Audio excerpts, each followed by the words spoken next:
Assalamualaikum warahmatullahi wabarakatuh. Saudara sebangsa setanah air yang dirahmati Allah Subhanahu wa taala. Amin amin. Para pemirsa channel apa mau? Ngaso ngopi ngaji. Ngaso ngopi ngaji, luar biasa ini channelnya Pak Yai Soleh ya. Terus berjuang ya, dalam membongkar daripada berbagai macam trik dan tipu daya dari imigran Yaman ya. Ini saya kalau ngomong belaka sudah Oke, nggak apa-apa. Ya, karena Iya. kehidupan saya itu bukan keturunan Nabi lagi. Imigran. Oh gitu ya. Oke. Imigran. Jadi memang kalau Habib ya, ini agak melebar sedikit ya. Habib itu sudah terbukti pasti bukan turunan Nabi. Termasuk Habib yang bermarga itu kan, misalkan Al-Atos apa terus itu sudah bukan keturunan Nabi. Yang tertancap dalam pengalaman dan perjalanan pengetahuan saya ya Said dan Syarif. Tapi kan sekarang itu kan jarang kan seperti itu Pak Yai. Oke. Perkenalkan saya nama Neas ya. Saya dari Pemalang, Jawa Tengah, Pemalang Selatan ya. Di desa Belik ya, Belik, Kecamatan Belik, Kabupaten Pemalang, Jawa Tengah ya. Apa kabar? Salam kenal semua, panggil saja Neas ya.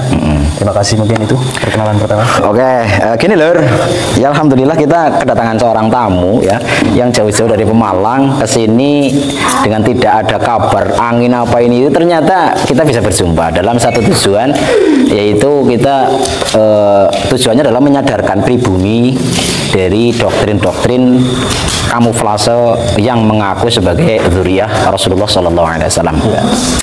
Begini, beliau adalah Mas Neas dari Pemalang, gitu kan, dari Desa Belik ya, Kecamatan Belik apa desa? Kecamatan Belik ya. Gini lor, ternyata setelah kita bicara panjang lebar sebelum kita bikin konten ini ya, ternyata beliau ini mengungkap sesuatu hal yang bagi saya ini juga apa ya, sedikit wow gitulah.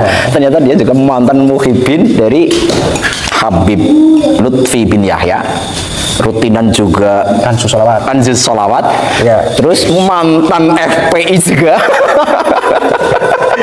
komplit. Ya, mantan anggota FPI ya? Apa pernah menjadi provosnya apa gimana? Enggak ya? Cuman anggota ya. Juga ternyata beliau pernah mengawal Habib Bahar waktu di ketika dipindahkan dari lapas mana Bogor ke lapas Nusa Kambangan. Iya, beliau yang ikut mengawal. Ini jadi asik. Kasusnya saya lupa ya. Coba cek lagi itu di beritanya ada. Nah, itu dari rame-ramenya dipindahnya Habib Bahar bin Smith dari lapas Bogor ke Nusa Kambangan. Saya di situ sudah menjadi anggota. Ya oke. Kayaknya kasusnya itu kayaknya kalau nggak salah terkait kekerasan. Itu. Oh, waktu ini mungkin anu santrinya ya. Iya, santrinya. Oke, itu skip dulu lah nanti. Ya, yang intinya adalah beliau adalah salah satu muhibin akut ya. Muhibin akut kelas sebuah apa itulah. Saya kelas level kayaknya level 10 apa level 50 aja lah. Tapi ternyata setelah beliau sadar dengan menemukan berbagai macam informasi melalui sosial media, mengikuti kajian-kajian dari Kiai Imad, beliau berani untuk mengikuti dan terus mencerna dengan logika, dengan akal sehat.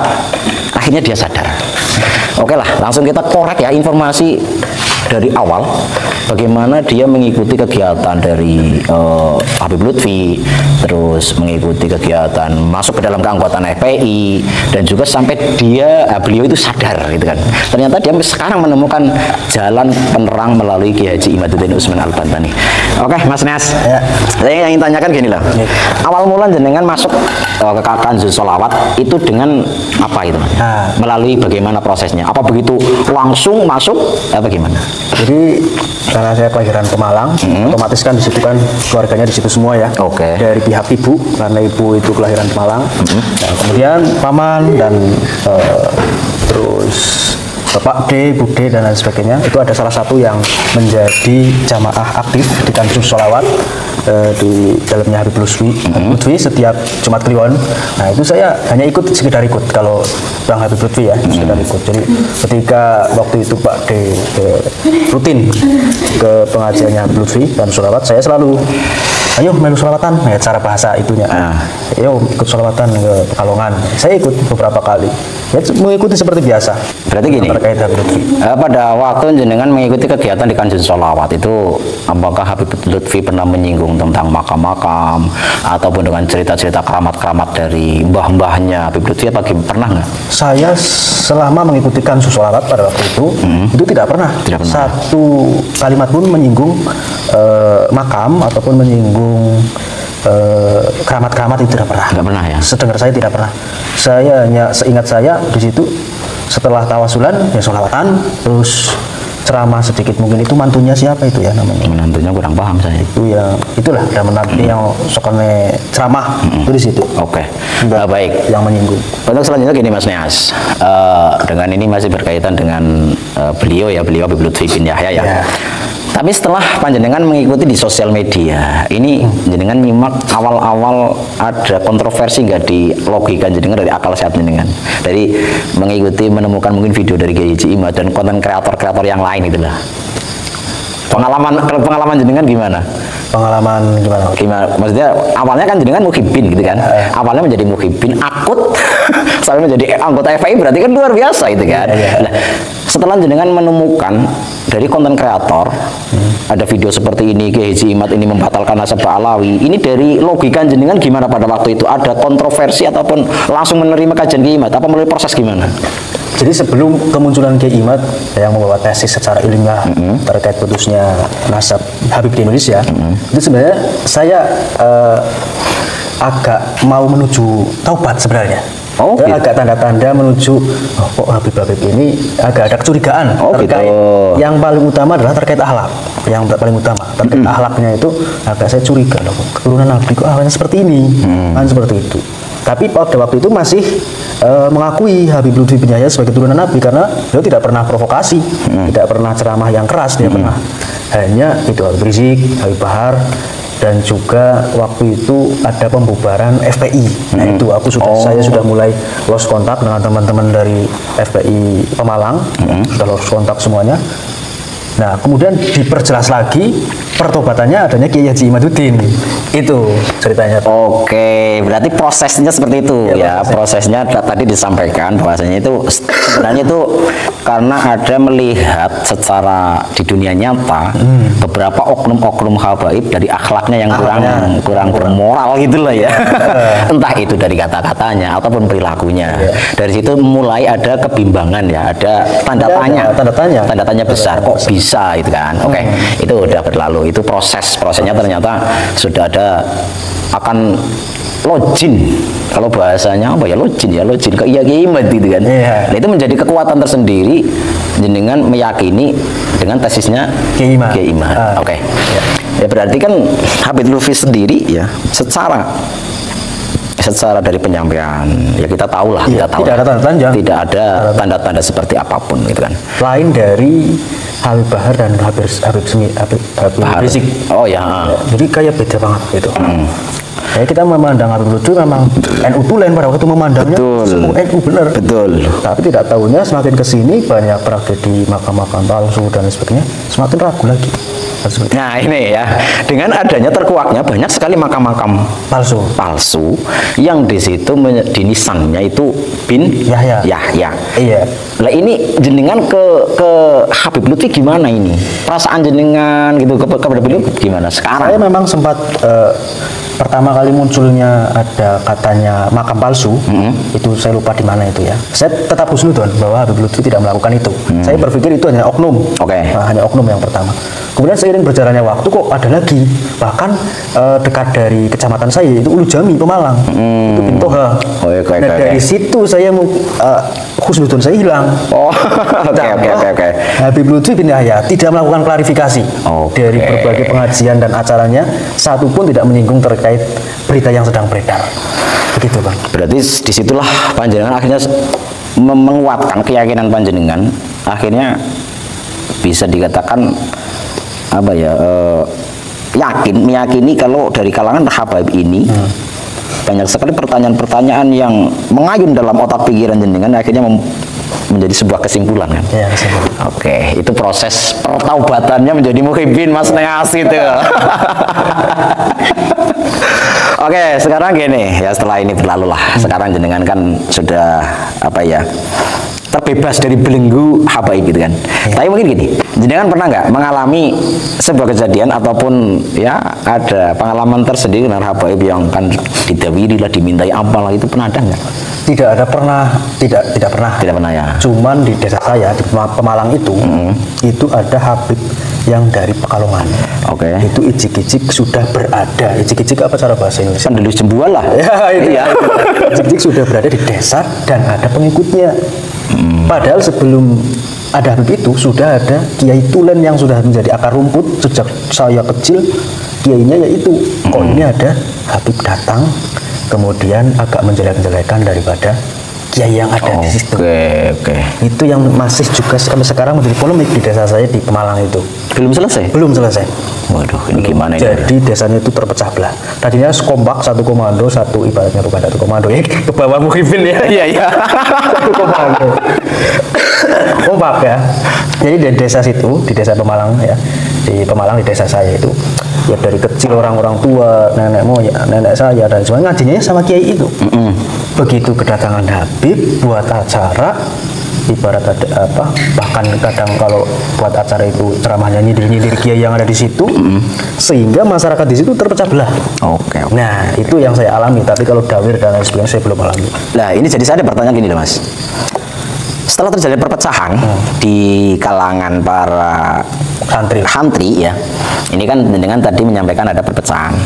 Ini sebenarnya yang saya jadi pertanyaan, apakah si kiai ini yang memang dari situ dari nol gulowentah bahasanya ya, gulowentah merawat ataupun mengajari santri-santri dari ngaji dari nol sampai bisa sholat, ini apakah menjelekkan habib itu? Ya tidak sih. Tidak. Ya, oke. Saya tidak pernah dengar. Tidak pernah dengar ya. Jadi ini sudah menjadi pernyataan, saya tegaskan ya. Kiai di desa itu tidak pernah. Tidak pengikutnya santrinya ya pernah, santrinya agak sensi ya. Itu wajar kalau menurut saya kalau santrinya. Tapi kalau kiainya satu kalimat pun saya tidak pernah. Satu kalimat pun untuk tidak menjauhi pernah. Ataupun untuk tidak mengikuti habib itu tidak pernah. Oke, itu sudah clear ini ya. Tapi malah justru berbalik, oknum habib yang datang belakangan ini menjelekkan sang kiai. Sang kiai. Itulah adanya ya. Alasannya apa mungkin beliau Mas Nesa ini kurang paham. Tapi itu cerita dari beliau sendiri yang mengalami di desanya ya. Iya, sampai sekarang. Sampai sekarang, Masya bisa Allah. dicek sama penduduk situ, terutama yang santri ya, bisa boleh. Oke, ini berita yang bisa dipercaya, yang valid langsung dari sumbernya, bukan jere. Oh, dudu barang jere kulak ndian, itu kalau bahasa Banyumasnya. Kalau entah nggak tahu kalau di Pemalang bahasanya apa ya. Untuk selanjutnya gini Mas Neas. Ya. Apakah jenengan nggak takut kualat ya? Aneh. Kebanyakan para muhibin gini loh Mas. Kenapa mereka para muhibin yang sampai saat ini tidak sadar-sadar itu didoktrin dengan kuala, didoktrin dengan tidak mendapatkan syafaat. Ini jangan nggak takut. Wah, yang enggak Mas, saya enggak takut. Enggak takut. Enggak. Bener. Awas loh. Sampai sekarang alhamdulillah ini masih bernapas ya. ini nanti jangan-jangan kenapa saya tanyakan ini serius ya. Jangan-jangan ini adalah intel dari kalangan kabib gitu loh. Yang disuruh oleh tuannya datang ke sini untuk menginterogasi saya itu kan. Nanti sudah ketemu alamatnya saya, nanti saya dipersekusi, repot ya. Oke, kita lanjut. Jenengan masuk ke dalam keanggotaan FPI tahun kapan? Mungkin masih ingat? Ya, saya ingat itu 2019. Rame-ramenya Pilpres, Prabowo Sandi, Jokowi, Ma'ruf Amin. Oke. Ya itu, berarti awal Pilpres. Awal, oke. Itu saya masuk ke anggotaan FPI sampai tobatnya itu 2019, 2024 apa ya kalau nggak salah ya? Tobatnya? 2023. Keluar dari keanggotaan 2023, 2022 lah. Oh, berarti gini Mas Neas ya. Jadi saya ini belum lama saya Mas. Oke. Berarti saya curiga ini. Saya curiga lur. Curiga bener ini. Katanya tadi sudah tobat dari Habib Lutfi, tapi aku jijik masuk ke FPI. Aduh, ini perlu dikorek Mas. Bisa-bisanya sudah ada titik-titik apa tanda-tanda akan tobat menjadi muhibin, kok bisa-bisanya masuk ke FPI yo. Ini perlu dicurigai nggak ini? Mas Neas.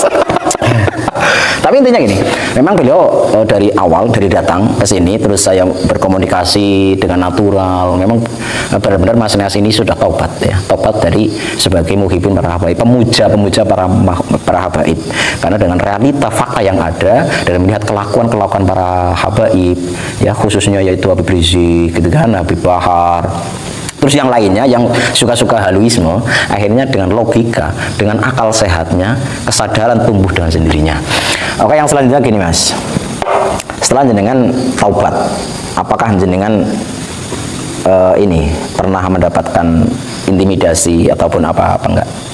Enggak ada ya, alhamdulillah enggak ada ya. Oke, berarti kan gini, kenapa saya bertanya begitu? Adalah tujuan saya untuk mengingatkan kepada teman-teman kita, saudara-saudara saya sebangsa Nusantara, kalau memang panjenengan bisa berpikir dengan akal sehat dan jernih seperti Mas Nias ini, ya, nyatanya nggak ada persekusi apapun. Nggak ada persekusi. Tapi merasa aman saja. Aman gitu kan.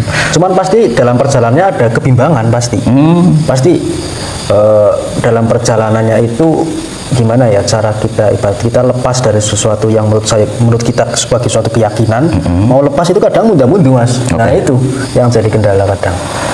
Kayak misalkan saya lepas dari Habib Lutfi, tiba-tiba Habib Rizik pada waktu itu jadi terkenal ya, yang 212. Ya betul. Kemudian karena tidak ada tokoh lain, akhirnya saya mengikuti itu, kan seperti itu. Jadi bolak-balik di situ. Ternyata semuanya tidak pas, semuanya itu tidak boleh diikuti. Itu yang menjadi persoalan. Berarti jangan pernah mengawal, tadi di awal disampaikan pernah mengawal Habib Bahar ya? Pernah. Berarti jangan sudah jumpa sama Habib Bahar ya? Sudah. Berarti pernah mendapatkan keramatnya Habib Bahar? Keramat apa? Ya nggak tahu. Yang tahu masa tanya saya kan bukan muhibin, dari dulu saya bukan muhibin. Keramat ini, keramat Gedables.